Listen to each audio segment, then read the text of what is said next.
আসসালামু আলাইকুম। আবার নতুন ভিডিও নিয়ে হাজির হয়েছি। আজকে যে বিষয় নিয়ে আলোচনা করবো simple complex, simple to complex, complex to simple transformation. আজকে যে বিষয় নিয়ে আলোচনা করবো খুবই ইম্পর্টেন্ট, সেটা হচ্ছে রিলেটিভ প্রবলেম। এখান থেকে এক মার্কে যারা এসএসসি পরীক্ষা ইন্টারমিডিয়েট পরীক্ষা দিবে, বিশেষ করে এসএসসি সামনে যে পরীক্ষা দিবে তাদের জন্য খুবই ইম্পর্টেন্ট। এখান থেকে এক মার্কে কোশ্চেন 100% আসবে। সেটা হচ্ছে রিলেটিভ প্রোনাউন। রিলেটিভ প্রোনাউন কি কি সেগুলো আমরা জানবো আগে। রিলেটিভ প্রোনাউন হচ্ছে হু, হোম, হুইচ, হোয়ার, দ্যাট। এই রিলেটিভ প্রোনাউন দিয়ে আমরা সিম্পল থেকে কমপ্লেক্স করবো। হ্যাঁ, তাই আগে জানতে হবে রিলেটিভ প্রোনাউন কি কি। হু হোমটা হচ্ছে ব্যক্তি ক্ষেত্রে বসবে।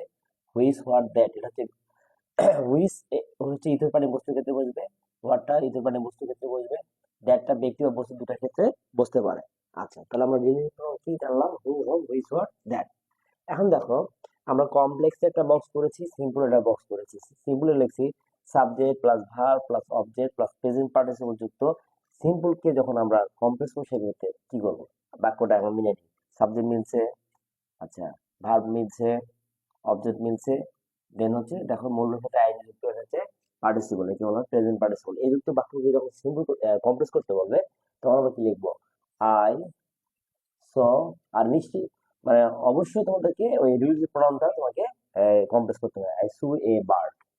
এই বার্ডটা ইতর প্রাণী বস্তুর ক্ষেত্রে বসছে, তাই আমরা কি বসাবো? হুইস। হুইস, হুইস বসালাম। এবং দেখতে হবে পূর্বের বাক্যটা কোন টেন্সে আছে। এটা পাস্ট টেন্সে আছে, সেক্ষেত্রে সাধু হিসাবে ওয়াজ আসবে। হুইস ওয়াজ। আচ্ছা, I saw a bird, I saw a bird which was flying. FLY, flying. তাহলে কি বুঝলাম? যে আগে পুরো এই হুইচটা যে রিলেটিভ প্রোনাউন বসালাম, তার পুরো বাক্যটা যে টেন্স থাকবে সেই টেন্স অনুযায়ী বিভাগ বসবে। এখানে পাস্ট টেন্স তাই ওয়াজ আসছে, তারপর যা আছে তাই। এটা হলো কমপ্লেক্স। দেন পরে একটা টাক্স আমি লিখেছি subject plus verb plus adjective plus noun. তাহলে সাবজেক্ট ভার্ব, এটা হচ্ছে অ্যাডজেটিভ, এটা হচ্ছে নাউন। এই যুক্ত সেন্টেন্সকে কমপ্লেক্স যখন করতে বলবে তখন আমরা কি করবো? তখন আমরা লিখবো, দেখো, আই স এ ম্যান। ম্যানটা মানুষ, তাই এখানে আমরা বসাবো হু বসাবো। হু অথবা হুম অথবা দ্যাট। আচ্ছা, হু, তাহলে এটা পাস্ট টেন্স, তাহলে কি বসবে? Was. Was. I saw a I saw a man লিখবো, আই স এ ম্যান লিখবো, I saw a man who was lamp.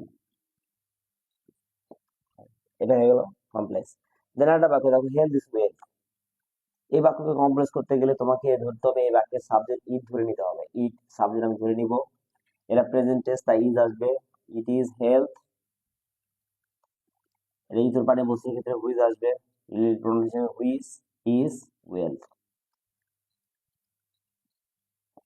আশা করি আমার এই কমপ্লেক্স থেকে সিম্পল করার নিয়মটা বুঝতে পেরেছো। এখানে আসলে ব্যাপারটা করা হয়েছে relative pronoun who hmm which are that এর ব্যাপার। হু হুম হুইচ হোয়াট দ্যাট। হু হুমটা হচ্ছে ব্যক্তি ক্ষেত্রে বলবে, হুইচটা হচ্ছে ইতর প্রাণী বস্তুর ক্ষেত্রে বলবে, হোয়াটটা ইতর প্রাণী বস্তুর ক্ষেত্রে বসতে পারে, দ্যাটটা ইতর প্রাণী বস্তু ব্যক্তি বা বস্তুর ক্ষেত্রে বসতে পারে। আমরা প্রথমটা করেছি সাবজেক্ট প্লাস ভার্ব অবজেক্ট এবং প্রেজেন্ট পার্টিসিপল যুক্ত বাক্যকে সিম্পল করার সময় আই সো এ বার্ড। দেখো আই সো এ বার্ড পর্যন্ত আমরা লিখবো, বার্ডটা ইতর প্রাণী বস্তুর ক্ষেত্রে হুইচ আসছে এবং এটা যে টেন্স থাকবে সেই টেন্স অনুযায়ী বিভাগ বসবে ওয়াজ। অর্থাৎ এটা পাস্ট টেন্স, তাই এখানে ওয়াজ, তারপর যা আছে তাই। দেন বাক্য subject plus verb adjective plus noun যদি থাকে, যেমন I saw a lamp, adjective, ম্যানটা হচ্ছে নাউন।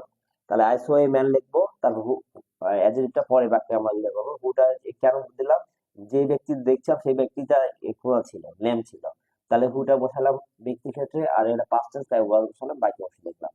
আবার বাক্য লিখছে হেল্প ইজ ওয়েল। এই ধরনের বাক্য যদি থাকে তাহলে তোমাকে ইট একটা সাবজেক্ট ধরে নিতে হবে। ধরে নিয়ে তারপর এখানে যদি ইজ থাকে তাহলে ইজ বলবে, যদি ওয়াজ থাকে ওয়াজ বলবে। ইজ আছে তাই ইজ বসলাম। তারপরে অংশ হেলথ। হেলথ হুইজটা হচ্ছে ইতর প্রাণী বস্তুর ক্ষেত্রে বসে, তাই হুইজ বসালাম। পরে এই বিভাগটা আবার এখানে বসবে, অর্থাৎ এখানে যে ভাবটা বসবে যে টেন্সে থাকবে এখানেও সেই টেন্সে হবে। Is well. থ্যাংক ইউ সবাইকে আমার এই ভিডিও দেখার জন্য, এবং আমার ভিডিওটা বেশি বেশি দেখবেন, বেশি শেয়ার করবেন। আসসালামু আলাইকুম।